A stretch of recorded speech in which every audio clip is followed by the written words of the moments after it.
70세가 넘으면 모든 게 달라집니다. 돈을 버는 게 아니라 돈이 나가는 시기가 되죠. 그런데 이상하죠. 비슷한 형편이었는데 어떤 사람은 평안하게 살고 어떤 사람은 하루아침에 무너집니다. 무엇이 그 차이를 만들었을까요?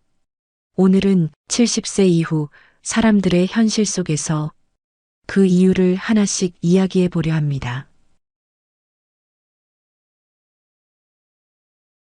첫 번째는 사기였습니다. 70세가 넘으면 돈보다 더 무서운 게 사람의 말입니다. 세상을 오래 살아왔지만 이상하게도 나이가 들수록 말 한마디가 더 깊이 파고듭니다. 그 말이 친절하면 마음이 열리고 그 말이 다급하면 손이 먼저 움직입니다. 요즘 세상은 사람의 마음을 읽는데 너무 능숙합니다. 컴퓨터보다 빠르고 뉴스보다 정확하게 사람의 불안을 찾아냅니다. 그 불안을 파고들어 돈을 빼앗는 게 이 시대의 새로운 범죄입니다. 전화 한 통으로 모든 게 시작됩니다. 고객님, 이상 거래가 감지됐습니다. 지금 바로 조치하지 않으면 계좌가 정지됩니다. 목소리는 부드럽고 단어 하나 틀리지 않을 만큼 정확합니다. 어르신들은 그 목소리에 안도와 공포가 동시에 섞인다고 말합니다.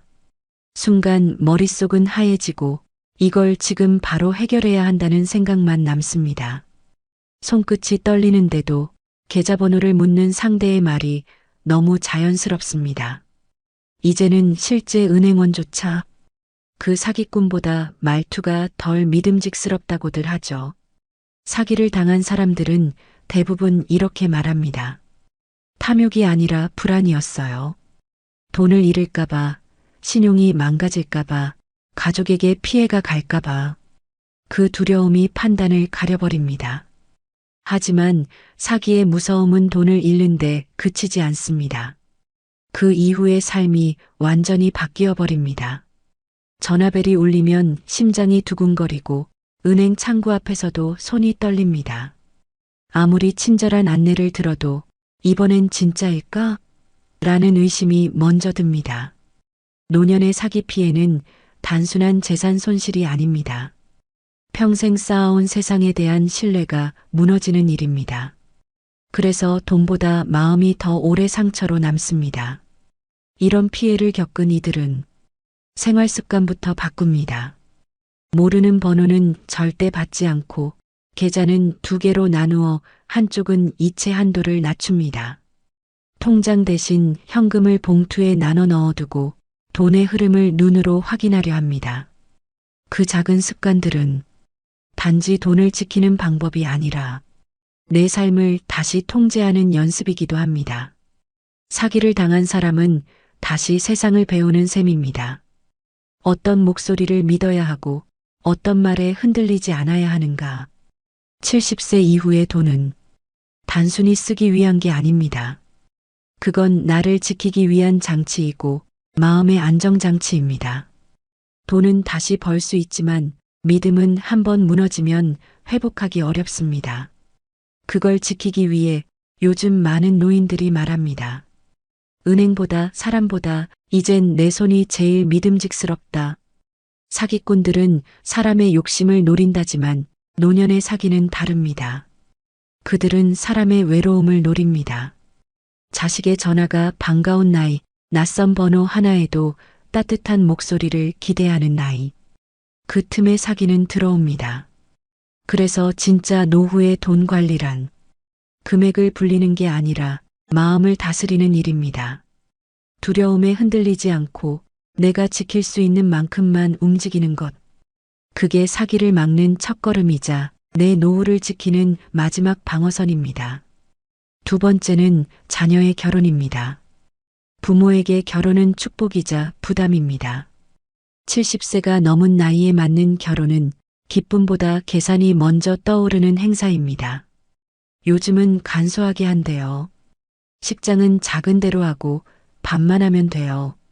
자녀는 그렇게 말했지만 현실은 늘 그보다 훨씬 복잡했습니다. 식장 예약금, 예물, 예단, 드레스, 사진, 신혼여행. 작게 한다 해도 들어가는 돈은 크고 하객 수가 줄어도 체면은 남아야 했습니다. 그렇게 자잘한 돈들이 쌓이고 쌓여 어느새 1,000만 원이 훌쩍 넘었습니다. 통장 잔액을 보며 계산기를 두드려도 결국 마음이 앞섭니다. 이 돈으로 아들, 딸이 행복하다면 괜찮지. 하지만 결혼식이 끝나면 통장은 텅 비고 안도의 한숨 대신 허전함이 남습니다. 그날 식장 한쪽에서 하객들과 웃으며 인사하는 부모의 얼굴은 환했지만 그 마음속은 조용히 흔들리고 있었습니다. 이 돈 다시 모을 수 있을까? 내 노후는 이제 괜찮을까? 누군가에게는 작은 돈이라지만 노년의 1,000만 원은 평생의 노력입니다. 그건 단순한 지출이 아니라 삶의 버팀목이 흔들리는 일입니다. 결혼은 자녀의 시작이지만 부모에겐 또 다른 책임의 시작이기도 합니다. 식이 끝나면 신혼집 계약, 혼수, 보증금 이야기가 따라옵니다. 급하게는 안 줄게요. 그 말 한마디에 부모는 다시 통장을 들여다봅니다.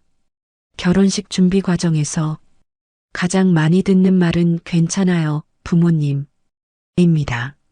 하지만 그 괜찮아요라는 말은 대부분 자녀의 안심을 위한 말이지 부모의 형편을 묻는 말은 아닙니다. 누구도 그 돈 괜찮으세요? 묻지 않습니다. 결혼은 축하받는 자리이지 걱정이 드러나선 안 되는 자리이기 때문이죠. 결혼식이 끝난 저녁 조용한 집으로 돌아와 식탁 앞에 앉은 부모는 한참을 말이 없습니다. 웃음소리와 음악이 머릿속에 맴돌고 손에는 신혼여행 떠난 자녀의 사진이 남았습니다. 그 사진 속 밝은 미소를 보며 그래, 잘 보냈다 하면서도 어딘가 모르게 가슴이 허전합니다. 누구나 자식을 위해 아끼지 않습니다. 하지만 노후의 돈은 단순한 돈이 아닙니다. 그건 살아갈 시간입니다. 그 시간이 줄어든다는 건 단지 돈이 나간 게 아니라 내 삶의 여유가 사라진다는 뜻입니다. 그래서 어떤 어른은 말합니다. 결혼식은 하루지만 그날 쓴 돈은 남은 생에 영향을 준다. 결혼은 인생의 큰 기쁨이지만 70세 이후의 부모에게는 그만큼 큰 결단이 필요한 일이 되었습니다. 웃음 뒤에 남는 계산서, 그건 세상의 어느 부모도 피해갈 수 없는 현실입니다. 결혼은 자녀에게 시작이지만 부모에게는 또 다른 노후의 분기점입니다. 그날의 환한 미소 뒤에는 통장 한 장의 무게가 숨어 있습니다. 그리고 대부분의 부모는 그걸 아무에게도 말하지 않습니다. 단지 조용히 다시 통장을 덮고 말합니다. 그래도 잘 보냈으니 됐지. 이제 또 버텨야지. 세 번째는 자녀의 이혼이었습니다. 이 나이에 다시 육아를 하게 될 줄 몰랐습니다. 이혼한 아들이 손을 잡고 찾아왔습니다. 옆에는 5살 된 손주가 있었죠. 엄마, 잠깐만 봐줘. 일이 정리되면 다시 데리러 올게. 그 말은 짧았지만 그 짧은 말이 인생을 바꿨습니다. 70세를 넘긴 노인은 시장에서 반찬 배달을 하며 살고 있었습니다. 하루 일당은 3만 원 남짓. 몸은 힘들었지만 자신 손으로 돈을 버는 기쁨이 있었죠. 하지만 손주가 집에 들어온 날부터 그의 하루는 완전히 달라졌습니다. 이제 새벽에 나가던 일은 그만둬야 했고 하루 세끼를 손주 입맛에 맞춰 챙겨야 했습니다. 마트에 가면 가격표보다 손주가 좋아할 과자부터 먼저 눈에 들어왔습니다. 손주의 웃음은 예뻤지만 그 웃음 뒤에는 통장의 숫자가 줄어드는 현실이 있었습니다. 기초연금 30만 원, 그게 한 달에 거의 전부였습니다. 손주가 아프면 병원비, 옷이 작아지면 새 옷가, 하루가 다르게 빠져나가는 돈이 숨쉬듯 당연해졌습니다. 아들은 힘든 듯 말했습니다. 엄마, 나도 미안해. 지금은 도저히 감당이 안 돼. 그 말이 싫지 않았습니다. 그저 안쓰러웠습니다. 하지만 마음 한구석은 조용히 무너졌습니다.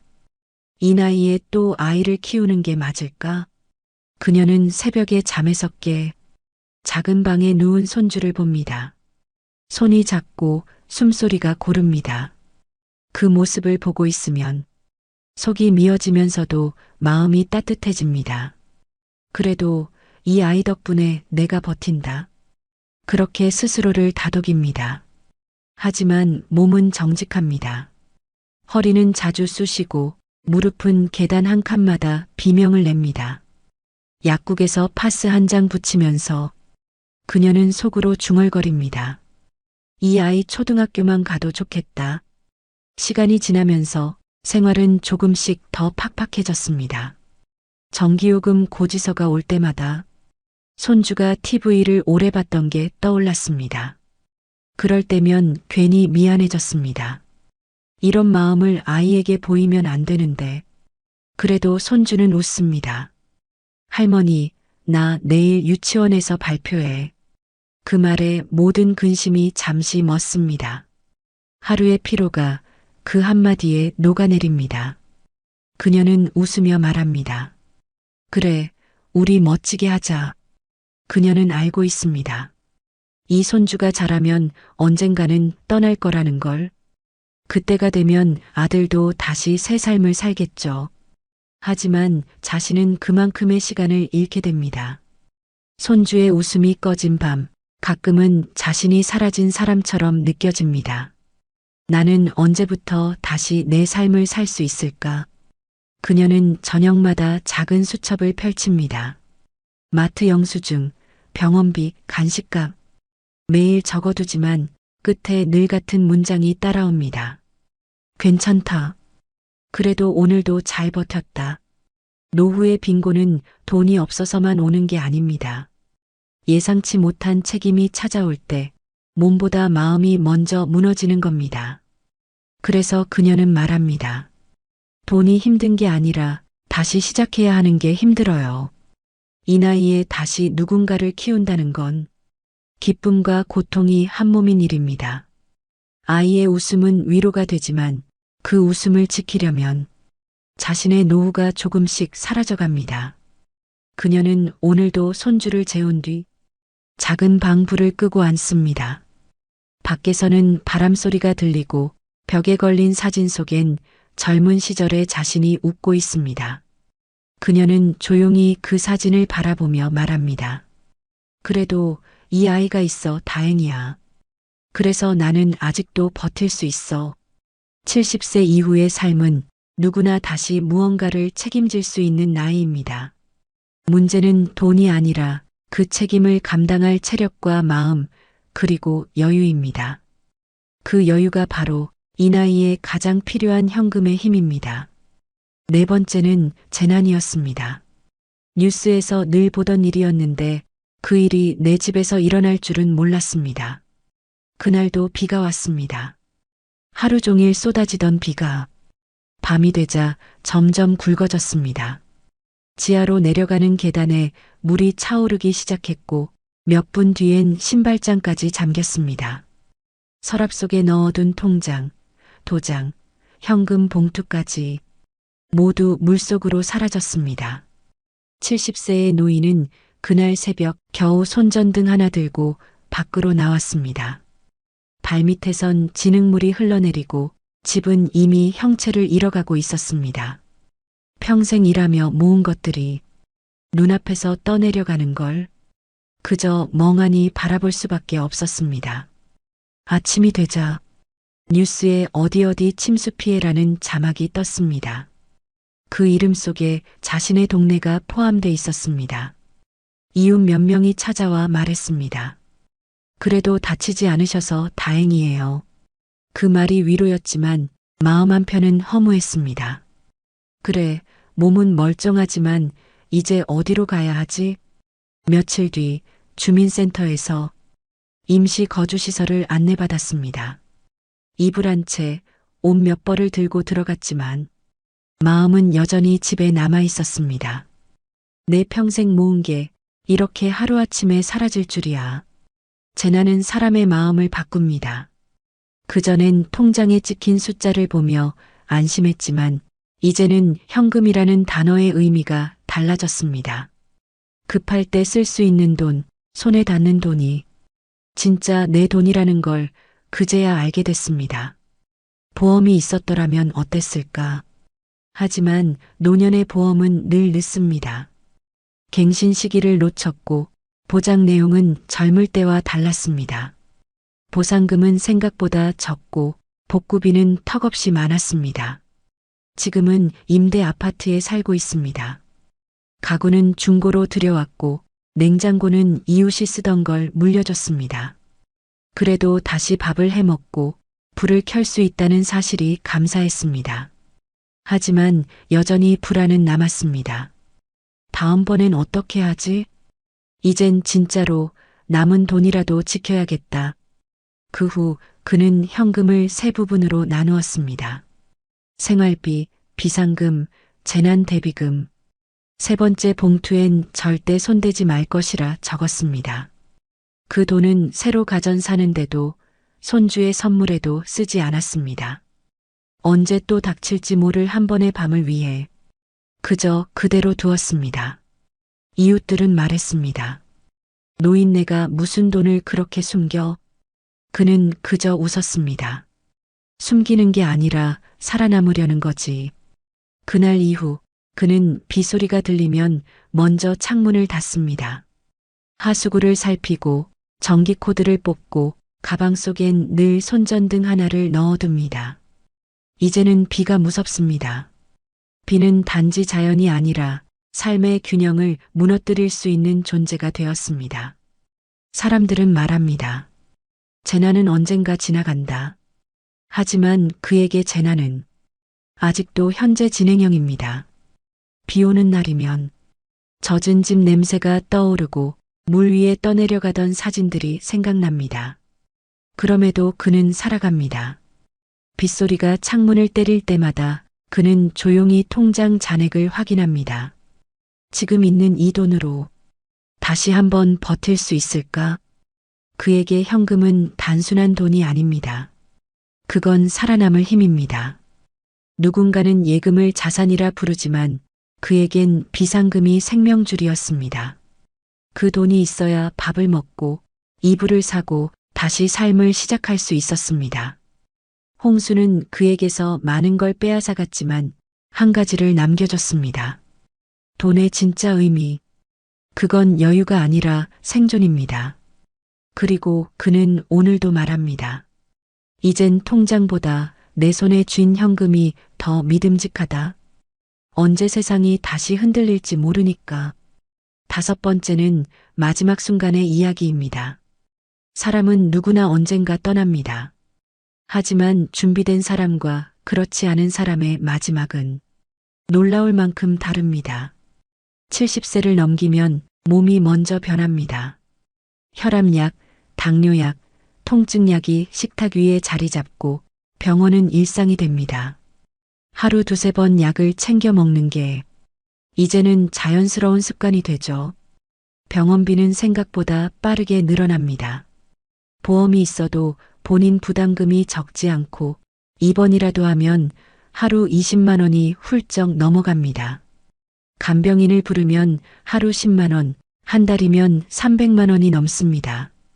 요양병원에 들어가면 월 200만 원대, 좋은 곳은 400만 원을 요구합니다. 그 돈은 대부분 자식이 준다고 믿지만 현실은 다릅니다.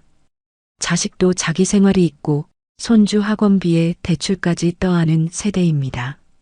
부모의 병원비를 오래 책임질 여력은 그리 많지 않습니다. 그래서 노인들은 말합니다. 나는 내 병원비만큼은 내 손으로 준비해야지. 그 말 속엔 체념이 아닌 다짐이 담겨 있습니다. 병이 깊어지면 돈은 생각보다 빠르게 사라집니다. 요양비, 약가, 간병비, 한 달, 두 달이 지나면 평생 모은 돈이 눈 녹듯 줄어듭니다. 그렇게 아껴온 통장이 마지막엔 장례를 위한 비용이 됩니다. 평균 장례비는 1천만 원 안팎, 화장장 예약, 납골당 안치비, 음식값, 부의금 정산. 요즘엔 카드도 안 받는 곳이 많고 모두 현금으로 처리해야 합니다. 남은 가족은 말합니다. 그래도 어머니가 미리 준비해 두셔서 다행이에요. 그 말은 슬프면서도 고맙습니다. 남겨진 돈이 눈물 닦는 수건이 되는 순간이죠. 어떤 노인은 자신의 장례비를 봉투에 따로 넣어둡니다. 마지막 비용이라고 적힌 하얀 봉투. 누가 보면 섬뜩하다고 하지만 그건 그 사람의 마지막 존엄입니다. 자식에게 부담을 주지 않겠다는 조용한 사랑의 형태이기도 합니다. 사람은 떠날 때 물건보다 정리된 마음을 남겨야 한다고 합니다. 하지만 현실은 마음보다 돈이 먼저입니다. 돈이 없으면 마음을 나눌 시간도 여유도 사라집니다. 그래서 어른들은 말합니다. 돈이 행복을 사주진 않지만 불행을 막아주긴 하더라. 의료비, 간병비, 장례비는 노후의 마지막 세 가지 파도입니다. 누구도 피할 수 없지만 준비한 사람만이 넘어갈 수 있습니다. 어떤 이들은 그 나이에 무슨 준비냐고 말합니다. 하지만 70세는 끝이 아니라 남은 생을 지키는 마지막 구간입니다. 그 구간에서 필요한 건 거창한 재산이 아닙니다. 손에 잡히는 현금, 급할 때 꺼낼 수 있는 돈, 그게 인생의 균형을 지켜줍니다. 돈은 언젠가 사라지지만 준비의 흔적은 남습니다. 그 흔적이 자식에게는 배움이 되고 가족에게는 평온이 됩니다. 노인은 오늘도 조용히 통장을 열어봅니다. 의료비 봉투, 생활비 봉투, 장례비 봉투. 각각의 봉투에는 삶의 단어들이 적혀 있습니다. 살기 위한 돈, 버티기 위한 돈, 그리고 마지막, 떠나기 위한 돈. 그는 봉투를 가지런히 정리하며 중얼거립니다. 이젠 걱정 없다. 이 돈이면 마지막까지 내 힘으로 갈 수 있겠지. 그 말에는 슬픔이 아니라 평온이 담겨 있습니다. 현금은 단순한 돈이 아니라 마지막까지 스스로를 지킬 수 있는 존엄의 도구이기 때문입니다. 그리고 그렇게 또 하루가 지나갑니다. 통장 속 숫자는 그대로지만 마음속 불안은 조금 덜해졌습니다. 그게 바로 노후의 현금이 꼭 필요한 진짜 이유입니다.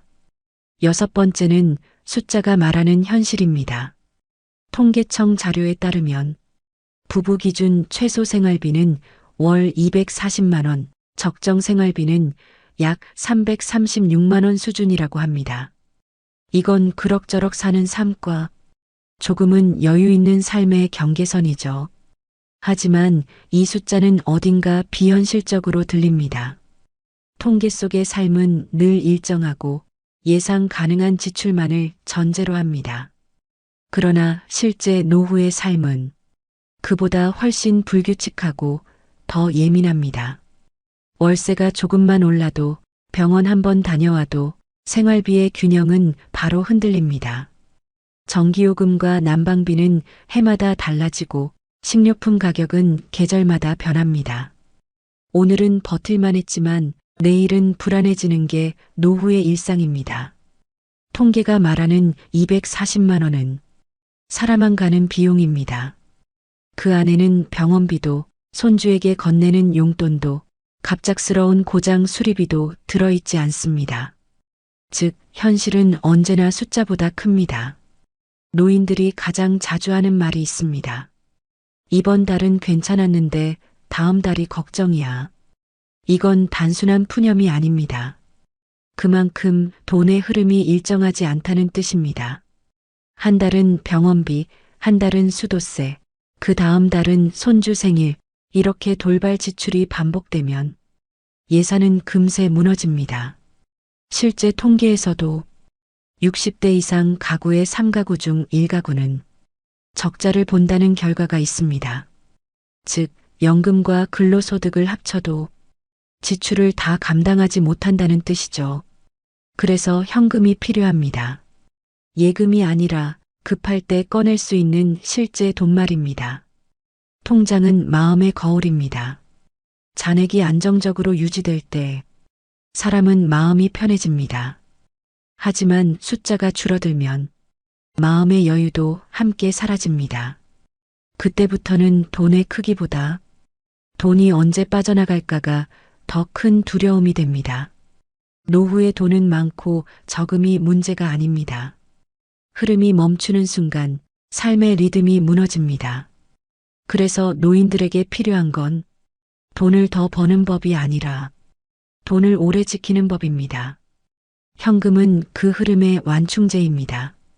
연금이 며칠 늦게 들어와도 예상치 못한 병원비가 생겨도 지갑 속 현금이 있으면 당황하지 않습니다. 그 돈은 마음을 진정시키고 상황을 정리할 여유를 줍니다. 어떤 노인은 말합니다. 지금 가진 돈으로는 오래 못 버텨도 손에 쥔 현금이 있으면 마음이 덜 떨려. 이 말엔 진실이 있습니다. 노후의 불안은 숫자가 아니라 감정의 문제입니다. 그 감정을 붙잡아주는 게 바로 현금입니다. 통계는 숫자를 말하지만 삶은 그 사이의 빈틈에서 흔들립니다. 그 빈틈을 메워주는 게 바로 손에 잡히는 돈, 현금입니다. 그게 있을 때 사람은 덜 불안하고 하루가 조금 더 평온해집니다. 그래서 노후의 돈은 단순히 자산이 아닙니다. 그건 마음의 약이고 내일을 견디게 하는 진통제입니다. 은행의 숫자는 멀지만 내 손에 있는 현금은 가깝습니다. 그리고 노년의 평온은 그 가까운 돈에서 시작됩니다. 7번째는 준비의 기준입니다. 전문가들은 한 목소리로 말합니다. 노후의 비상금은 1,000만 원으로는 부족하다. 병원비, 간병비, 재난, 자녀의 일, 집수리나 예상치 못한 사건까지 감안하면 최소 3,000만 원, 가능하면 5,000만 원 정도의 현금은 따로 남겨둬야 한다고 조언합니다. 이건 여유자금이 아닙니다. 마지막 방어선이자 살아남기 위한 준비금입니다. 그 돈이 있으면 갑작스러운 병원비 앞에서도 당황하지 않습니다. 지붕이 새거나 수도가 터져도 누군가에게 빌리지 않아도 됩니다. 그게 노후의 진짜 자립입니다. 전문가들은 말합니다. 노후의 돈은 불어난 자산보다 당장 꺼낼 수 있는 현금이 중요하다. 연금은 매달 들어오지만 그 돈이 필요할 때 곧바로 나오지는 않습니다. 서류 절차, 송금 날짜, 가족 간 상해. 그 사이의 공백이 노년에게는 긴 불안으로 남습니다. 한 할머니는 말했습니다. 보험은 드러났지만 병원비는 당장 내야 하잖아요. 그때 필요한 게 현금이에요. 이 말이 바로 노후의 핵심입니다. 돈이 아니라 즉시성, 그게 사람을 살립니다. 비상금이 있는 사람은 위기 앞에서도 다릅니다. 예상치 못한 상황이 닥쳐도 판단이 차분합니다. 이 돈으로 당분간 버틸 수 있다는 확신이 사람의 표정을 바꾸고 목소리를 안정시킵니다. 그 한 줄기의 여유가 삶을 지탱하는 에너지입니다. 이 돈은 누군가에게 보여주기 위한 게 아닙니다. 은행도 가족도 모르는 나만의 돈.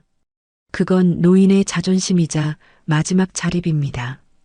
누구에게 손 벌리지 않아도 된다는 안도감. 그게 바로 비상금의 진짜 의미입니다. 어떤 이들은 말합니다. 그 나이에 무슨 돈을 모아? 하지만 중요한 건 금액이 아닙니다. 조금이라도 준비하려는 마음, 그 마음이 인생의 격을 바꿉니다. 3,000만 원이든 500만 원이든 그 돈은 불안한 순간을 견디게 하는 시간입니다. 실제로 재무 전문가들은 말합니다. 노년기의 돈은 소비가 아니라 존엄의 도구다. 돈이 있으면 더 오래, 조금 더 편하게, 마지막까지 내 뜻대로 살 수 있습니다. 병원에서 선택할 수 있고 약을 미루지 않아도 됩니다. 결국 현금은 선택의 자유를 지키는 수단입니다. 비상금은 미래의 보험이자 현재의 평온을 지키는 장치입니다. 그 돈이 있으면 사람은 덜 흔들립니다. 마음이 단단해지고 삶의 리듬이 일정해집니다. 그게 바로 나이 들어 필요한 진짜 안정감입니다. 누군가는 비상금을 남는 돈이라 부르지만 사실 그것은 살아갈 돈입니다. 그 돈이 있으면 뜻밖의 병원비에도 자녀의 부탁에도 무너지지 않습니다. 돈이 아니라 마음이 버팁니다. 그래서 전문가들은 말합니다. 노후에 필요한 건 재산이 아니라 현금입니다. 재산은 시간에 묶이지만 현금은 마음을 자유롭게 합니다. 그 자유가 곧 존엄이고 그 존엄이 노후의 품격입니다. 비상금은 사치가 아닙니다. 그건 스스로를 지키기 위한 최소한의 방패입니다. 그리고 그 방패를 쥐고 있는 사람만이 70세 이후의 세상에서 조금 더 단단하게, 조금 더 평온하게 살아갈 수 있습니다. 8번째는 마지막 정리입니다. 70세 이후의 인생은 돈의 액수보다 돈의 흐름이 더 중요합니다. 매달 얼마를 버느냐보다 급할 때 바로 꺼낼 수 있는 돈이 있느냐가 노후를 지켜줍니다. 노인은 말합니다. 돈이 많을 땐 몰랐는데 이제는 10만 원이 얼마나 큰 돈인지 알아요. 그 말에는 단순한 체념이 아니라 삶의 진실이 담겨 있습니다. 노후의 돈은 크지 않아도 됩니다. 다만 그 돈이 지금 나를 살게 하는 힘이면 됩니다. 현금은 단순히 물건을 사는 수단이 아니라 삶의 선택지를 넓히는 도구입니다. 병원에서 조금 더 나은 치료를 선택할 수 있고 고장난 가전을 바로 고칠 수 있으며 손주 생일에 작은 선물을 살 수 있습니다. 이런 즉시 쓸 수 있는 여유가 삶의 품격을 결정합니다. 사람들은 말합니다. 나중에 필요할 때 쓰면 되지. 하지만 노후의 위기는 대부분 갑자기 옵니다. 몸이 아프고 집이 새고 가족의 일이 터지고 그때 돈은 기다려주지 않습니다. 그래서 준비된 현금이 필요합니다. 어떤 어르신은 이런 말을 남겼습니다. 나는 평생 돈에 쫓겨 살았지만 이제는 내 손에 돈이 있으면 세상이 덜 무섭더라. 그 말이 노후의 본질을 가장 잘 설명합니다. 돈은 단지 생활의 도구가 아니라 세상을 견디게 하는 마음의 중심입니다. 비상금은 사치가 아닙니다. 그건 내가 나를 지키는 최소한의 힘입니다. 누군가에게 손 내밀지 않아도 되는 자존심, 그 자존심이야말로 노후의 가장 큰 재산입니다. 그래서 70세 이후의 삶은 벌기보다 지키기가 중요합니다. 돈을 벌던 시기가 아니라 돈을 오래 머물게 하는 시기입니다. 그 핵심이 바로 현금입니다. 예금은 이자를 주지만 현금은 평온을 줍니다. 손에 쥔 지폐 몇 장이 은행 숫자보다 더 따뜻합니다. 왜냐면 그 돈은 언제든 쓸 수 있는 내 힘이기 때문입니다. 후회하지 않으려면 이만큼은 꼭 현금으로 남겨두세요. 3천만 원이든 5천만 원이든 그건 단순한 금액이 아니라 내 삶의 균형을 지키는 최소한의 무게입니다.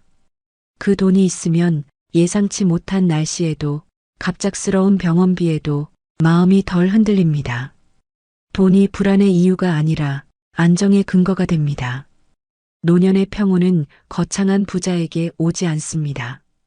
한 달 생활비를 조용히 맞추고 비상금 봉투를 꼭 쥐고 사는 사람에게 옵니다.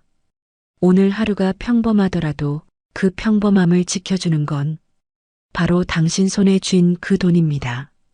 그래서 마지막으로 이 말을 남깁니다. 70세 이후의 삶은 돈보다 마음이 중요하다. 하지만 그 마음을 지켜주는 건 결국 현금이다.